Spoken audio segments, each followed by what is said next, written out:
လုပ်ငန်းရှင်ဆိုတာအလုပ်အားလုံးကိုလိုက်စစ်နေရတယ်သူမဟုတ်ဘူးဗျခမားကအလုပ်သမားတွေနောက်ကနေတကောက်ကောက်လိုက်ကြည့်နေရတော့ဆိုရင်တော့ခမားကလုပ်ငန်းရှင်မဟုတ်ဘူးလားစာမရတဲ့မန်နေဂျာတယောက်ပဲဖြစ်နေအောင်မယ်မန်နေဂျာတယောက်ရဲ့တာဝန်ရရှိပြီးသား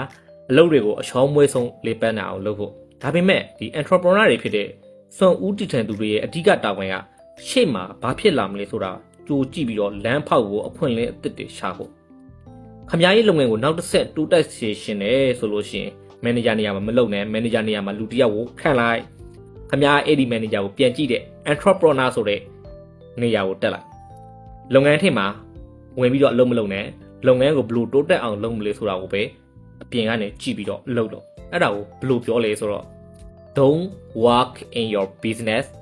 work on your business အဲ့ဒီလိုဒီကျွန်တော်တို့ဒီခွာကြည့်နိုင်မှာသာပေါ့နော်ကျွန်တော်တို့ဒီလုပ်ငန်းကိုဘယ်လိုတိုးတက်အောင်လုပ်မလဲဆိုတာကိုကျွန်တော်မြင်နိုင်မှာဒီနေ့စိတ်လုပ်ငန်းတွေဖြစ်တဲ့ဒီ rounding ထေးကနေပြီးတော့ကျွန်တော်တို့ရုံးထပ်ဖို့လိုအပ်တယ်ဒီကျွန်တော်တို့ရဲ့အုံနောက်တွေကိုအနာဂတ်အတွက်လည်းအသုံးချနိုင်ဖို့လိုအပ်တယ်အခုကြည့်နေတဲ့မိတ်ဆွေတို့မှာအခုချိန်မှာ manager နေရာမှာပဲဆက်ရှိနေတော့လား entrepreneur နေရာကိုရောက်နေပြီလားကျွန်တော်ကတော့ SS Grow ရဲ့စင်ကိုပါမင်္ဂလာရှိတဲ့နေ့လေးဖြစ်ပါစေခင်ဗျာ